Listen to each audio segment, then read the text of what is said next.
فردوس ظریپوف جمهوری تاجیکستان غالب مسابقه بین المللی آید با MMA در فدراسیون روسیه، چمپیون چند کرته جمهوری تاجیکستان آید با صنعت محاربه های آمیخته، لقب آریول، کلوب بیروت، ورزشکاری محبوب و معروف جمهوری تاجیکستان، با افتخارشون کفکوبی صمیمانه شما. در کنج سرخ نریمان موریدپور جمهوری اسلامی ایران، چمپیون ایران آید به معایتای در 3 سبقته که دایر کرد، چمپیون مازندران آید به گشتین طرزی آزاد، لقب نیو منجی نجات دهنده، استادی درجه بین المللی، ورزشکاری همه مراحل های مربی را با موفقیت طی کرده. اونجی کبود و میدان دعوت کرده شد فردوس ظریپوف بباشد و حریف او از افغانستان است، جمهوری اسلامی افغانستان، که اکنون هم صحبت من را به شما معرفی میکند و چی دستاورد دارد. در از کنج سرخ نریمان موریدپور از جمهوری اسلامی ایران، چمپیون ایران آید به معایتای، چمپیون مازندران آید به گشتین بباشد که الان در اینجا ما میبینیم که محاربه سر شد و هر دو هم ورزشگری کسبی میباشند.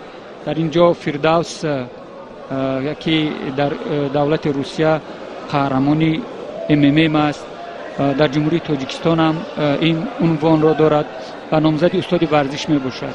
بله، از این برمی آید که هر دو ورزشگر تجربه اشتراک در مسابقات سطح بین المللی و طبیعی است که در مسابقات جمهوری نیز دارند. یعنی همین است که امروز ورزشگران تا جای از همدیگر یعنی تخمین می رود که می هراسند، یعنی زود به هجوم نمیگذارند. اما در اینجا ببینید که ورزشگر ما یک اصولی که واقعا ضربه دورانی میگویند، ضربه دورانی پای. بله راوند هاوس کیک با عباره معمولی همون انگلیسیش. این ضربهش هرچند به هدف نرسید و باز همون حالتی که در اینجا ورزشگران از یکدیگر تا جای چشم ترس یا هراس دارند، نمیدونند بر مقابل همدیگر کدام اصول را استفاده کنند. و شما چی گمان میکنید؟ در اینجا چخلی که میبینیم هر دو هم میخوان همدیگری رو بینن که یعنی که چخلی که در اول گفتیم رزوید که یعنی که میخوان طرفای منفی، طرفای سست همدیگر رو آموزن و در صورت آموزش و بعداً سنجیدن بگذارن به همان اصول هایی که بر مقابل آنها رایج است، یعنی عین مدعا است. چخلی که ما از بعض رسانه ها میبینیم فردوس با لقب آریول مشهور است، یعنی که عقاب، یعنی که تخلص رو با او دادن این لقب رو.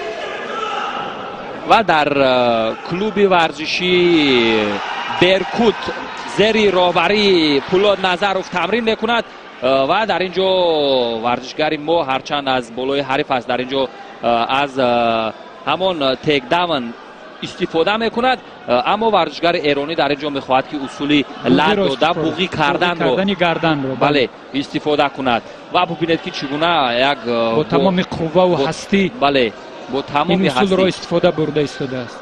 این اصول را مورد اجرا قرار میدهد، اما گمان میکنم ورزشگر ما نیز چون ورزشگر کسبی است زود و سریع در اینجا تسلیم نمیشود و میتواند از این حالت برآید و همون ضربه های پای در پای و پیوسته که من انا ببینید هرچند زیر اصول است ولی ضربه های او به هدف میرسند. یعنی 3 ضربه که از دست چپ به سوی ورزشگر از جمهوری اسلامی ایران روان کرد، هر 3 او به هدف رسیدند و در صورت 2 ضربه اکنون در اینجا ورزشگر ما شدن بوغی از طرف فردوس اجرا میگردد. بله اکنون شد. میبینیم که بله واقعا ببینید دوستان گرامی همان حالتی که بر ورزشگر ایران رخ داده بود، واقعا ورزشگر ما توانست که در اینجا همون حالت رو سری وقت استفاده کند. بله غالبیت رو به دست آورد. بله مبارک شود فردوس. ما نیز او را تبریک میکنیم و فردوس که واقعا در یک کلوب با همین فردوس نظروف تمرین میکنند. واقعا امروز در این مسابقه یک مهارتی واقعا بلند نشان داد. هرچند در ثانیه های اول حریفان همدیگر را میآموختند، اما در همان دقیقه سیوم قوازمایی گمان میکنم که واقعا ورزشگر ما توانست که اصول خفه کردن و سری وقت استفاده کنند. بله، در اینجا من فکر میکنم که الحال میبینیم که این ضربه هایی که خیلی ضربه های قوی بود به سر حریفش زد، این همون اینا نتیجه میتیند بر همون اصولی که بوغی کرد. بله، واقعا اکنون این حالتی است که ورزشگر ما در همان اجرای اصول موفق می شود، اصول خفه کردن و بوغی کردن. فردوس ظریفوف، جمهوری تاجیکستان.